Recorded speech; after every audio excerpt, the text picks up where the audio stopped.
the Florida Writer Podcast, a discussion about writing and other things. Hello, and welcome to another edition of the Florida Writer Podcast with your host, Alison Nissen. And today I am lucky enough to be joined by Arielle Haughee.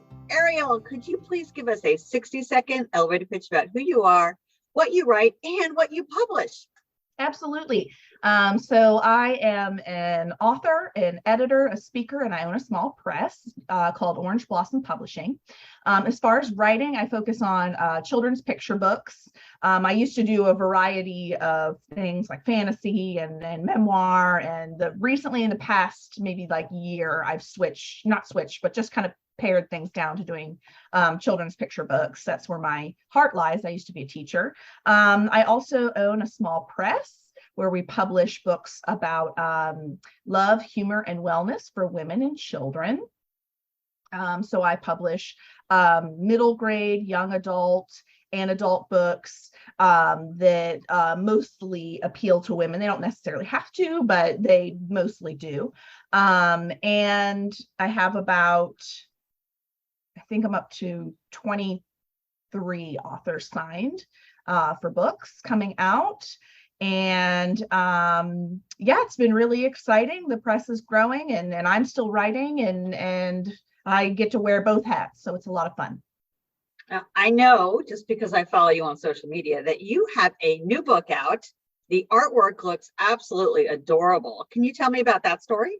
Absolutely. So the new book that I have out that just released is called Piper. My first picture book that I released called Grumbler was one of my bestsellers, and I wanted to do kind of a follow-up to it.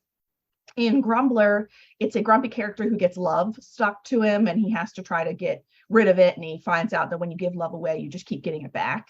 So that was the first book. So I wanted to follow the concept, and I kind of flipped the script, and I instead have a positive character that is Piper. She's super cheery, and she ventures out into the city and meets these creatures, and the creatures, they say mean words to her, and uglies float out of their mouth and stick to her. And so as she goes through the city, more and more creatures are mean to her, and she gets more and more ugly stuck to her, and she starts losing her glow, and she's getting more and more sad. And so she has to really figure out how she can get her glow back. How can she find that glow after so many uglies and so many mean words have been said to her? So it's about positivity and having a strong, self-esteem and character, and looking deep inside and finding positivity inside of yourself, even when things around you are negative. So it's with cute little characters. She's a little sunshine, little drop of yellow. And it's the same illustrator who did Grumbler. Her name's Marina Veselinovich, and she's from Serbia. She's wonderful. And she did both books, and I just love her style of artwork. It's very cute. It has humor in it, but also love. It portrays a lot of emotion, which is what I really wanted with these books. How did you find your illustrator? So Marina, I found on DeviantArt, which is a website. It's almost like Facebook for artists.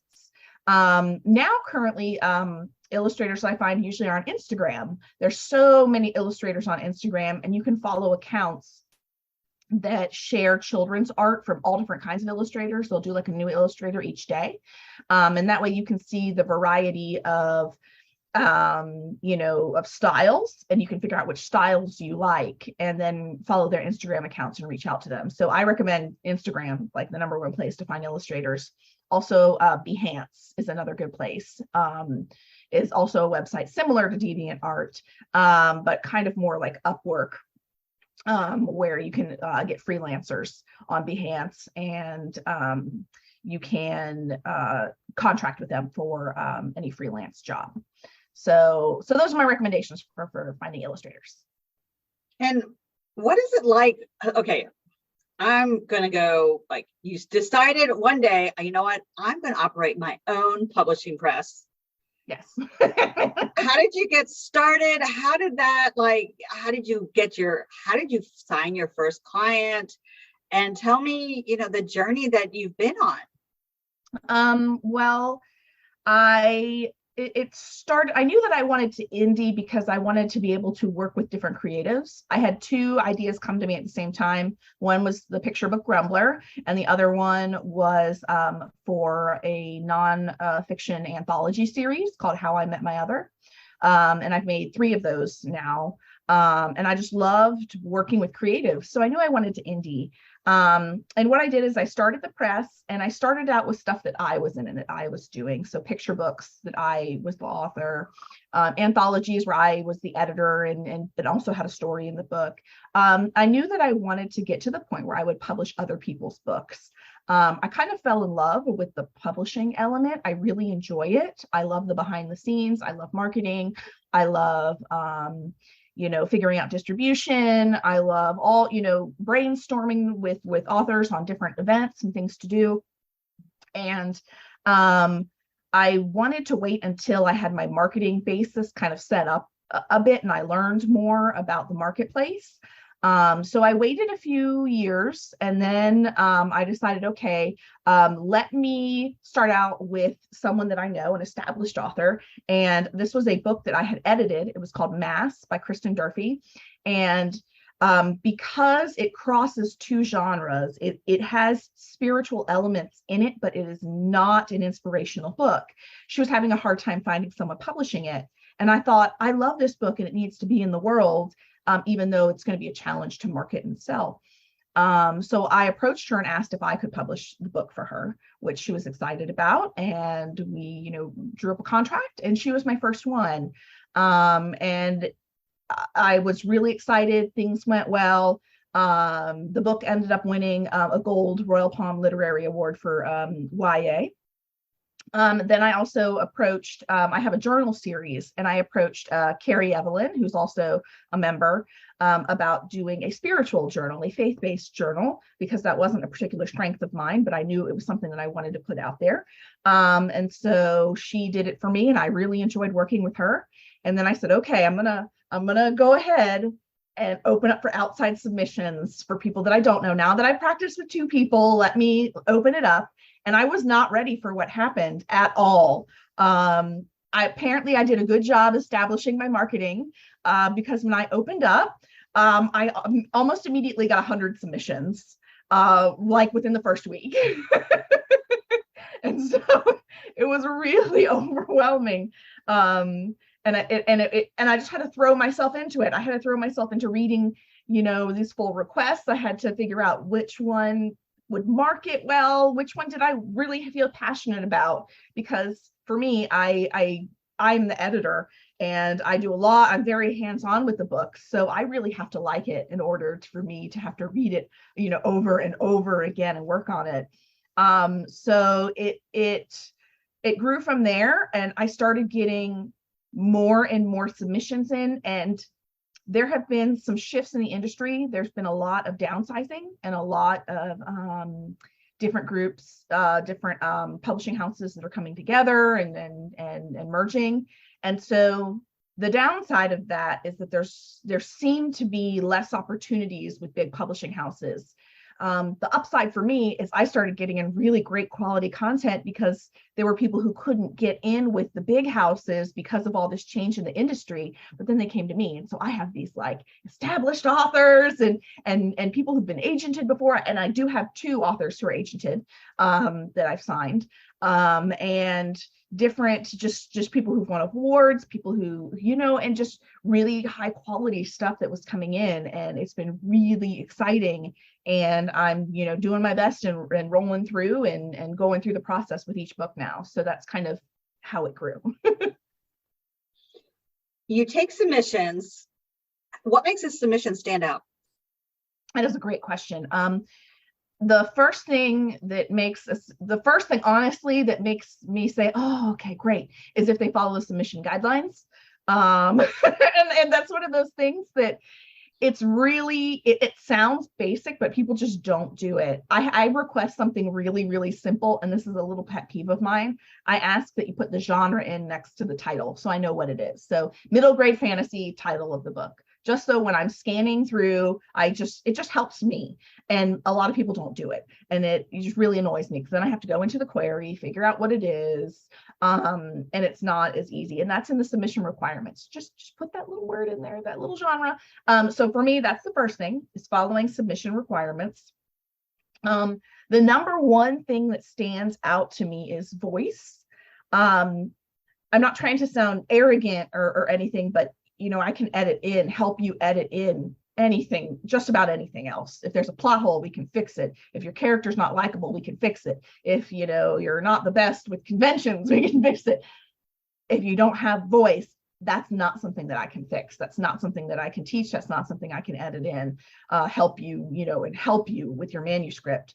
So voice is the number one thing that stands out for me as something that really is unique and special about a manuscript. So I always encourage writers to really use their voice and put it in there, because that's what makes it different and unique from every other, book that's in my submission box.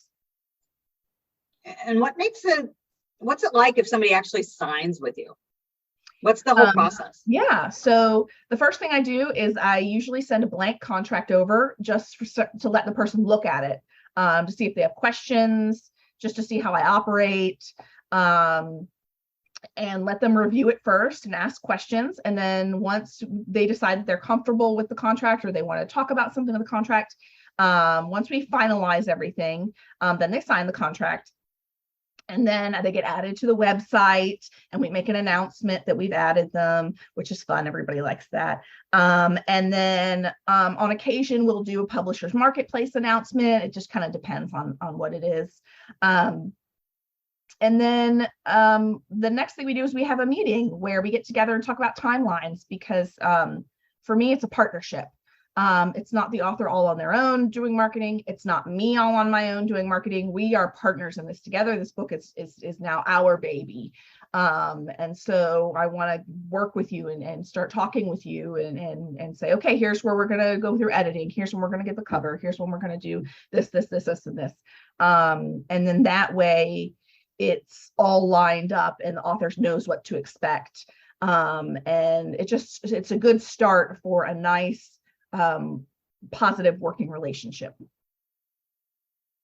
What should someone look for if they're evaluating publishers?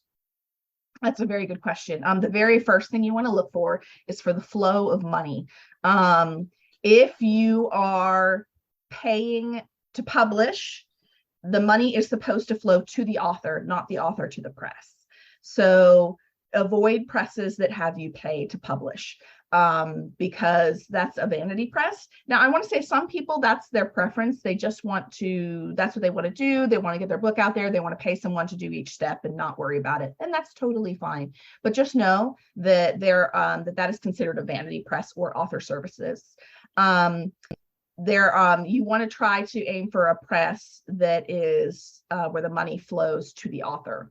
And that's really apparent in the contract. And I'm also kind of forward and clear in my communications about that.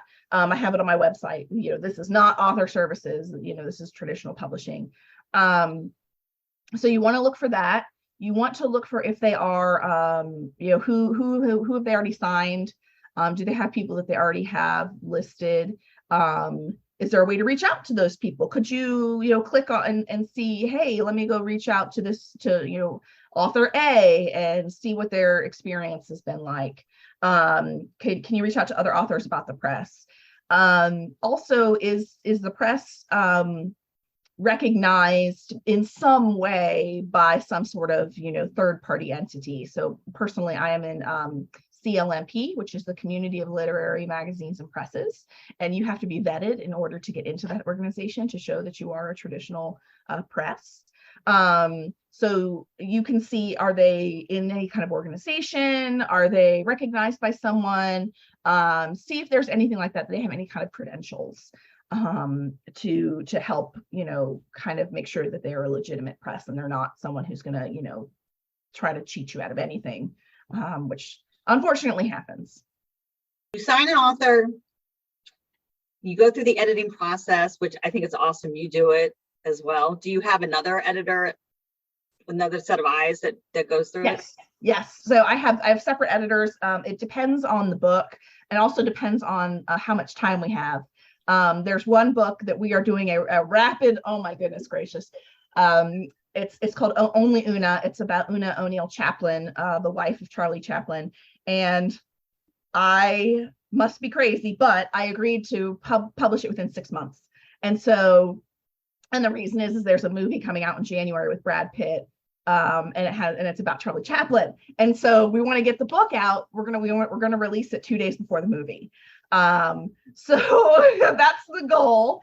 So for that one, I'm like, okay, I have got to eyes on this one. I don't have time. It's going to be me editing all of it because I don't have time to do a third party. Normally, yes, I have another set of eyes that goes through that I have, and it depends, because sometimes I will have someone else do the content editing. Sometimes I'll have someone else do copy editing. But I do have another set of eyes that at some point in time will be on the manuscript. So it's because I get really close to everything. And it can be a detriment because you don't want to be too close to a work because you miss things. Absolutely. I agree with that one. Tiger Woods has a coach. Yes, right. Michael Jordan had a coach. Exactly. So tell me, so I've got you, we've got a contract, you've read it, you've edited it, we have a cover that's happening. And by the way, I've seen the Only Una cover. It is so glamorous and striking. I want everyone to go look at the cover because it truly is amazing. So shout out for that. What do you do for their marketing plan? Like, what time do you start marketing plan? Do you start it like 3 months beforehand? How does that work? We start marketing, the second that we sign.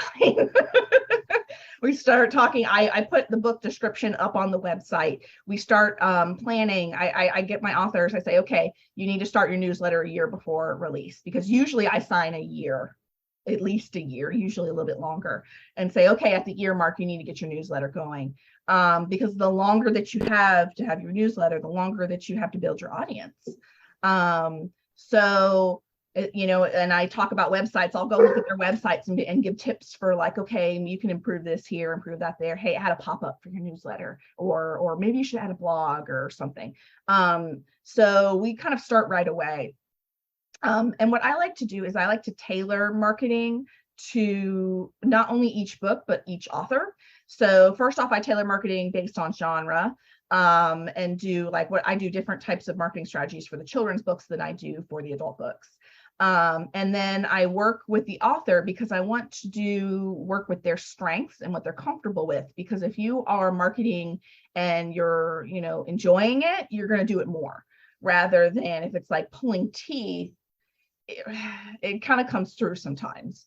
So that's why I try to work with the author's strengths and interests, to help them find the best way to market the book. If they love going on, and doing podcasts, then let's sign you up for a bunch of podcasts. Or if they love blogging, or whatever it is that they like.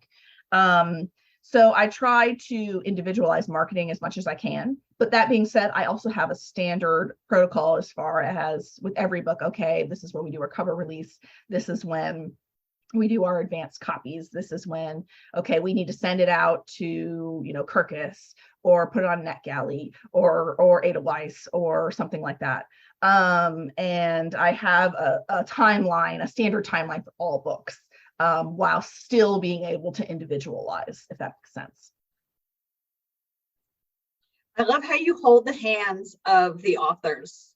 I feel like that's missing from the big publishers these days. As an writer myself, you feel abandoned by the big guys. Like their personalities are too big and they don't care so much about anybody else. And so the fact that you're able to spend time and really collaborate and create that partnership just creates a quality relationship.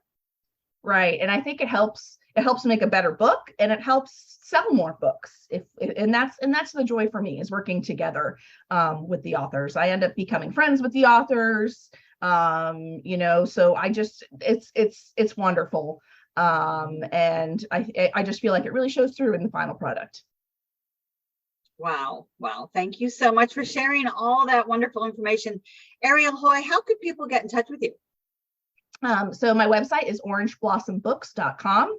My email is info@orangeblossomBooks.com. I'm also on Facebook, Twitter, and Instagram. And if you sign up for my newsletter, I only send it out once a month, that you can keep up with releases and also submission opportunities. Fantastic information. Are you ready to switch to our rapid fire questions? Okay, let's do it. Do you have a favorite fruit or vegetable? Yes, I love passion fruit. Passion fruit. Yes. That's perfect, right? I went to the Dominican Republic, and all I ate there was like passion fruit. So whenever I can get it, now I like just devour it because it's my favorite. Do you have an accessory that you always wear?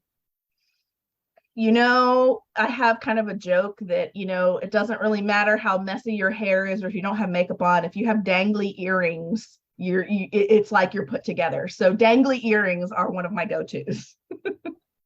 And do you have plans for a vacation or staycation in the near future? Let's see. We just got back from the Dominican Republic. We've been talking about, my kids haven't seen snow, so we've been talking about maybe taking out for a winter trip to see snow. So I'd like to do that this year. I think they'd really enjoy it. The benefit and the downfall of growing up in Florida. Right. The lack of access to snow. Yes. Well, Arielle Haughee, thank you so much for stopping by. Thank you so much for having me. I appreciate it. You have been listening to another edition of the Florida Writer Podcast with your host, Alison Nissen. Alison out. Woo! We're all done. Arielle Haughee is a 6-time RPLA-winning author and owner of Orange Blossom Publishing. She is an editor, speaker, and writing coach, and was previously the Executive Vice President and Marketing Chair for the Florida Writers Association. She was honored with the President's Award from FWA in 2020, and in 2021, Pling's Party was awarded Children's Book of the Year. Her press, Orange Blossom Publishing, publishes books about love, humor, and wellness for women and children. She will be part of FWA's Florida Writers Con 2022 on our publishing panel. So join us for a weekend packed with networking opportunities, workshops, awards, book signings, a youth summit, and more. October 28th through October 30th, with our youth summit on October 29th. For more information about the Florida Writers Association and our upcoming Florida Writers Con, visit us at floridawriters.org. Until next time.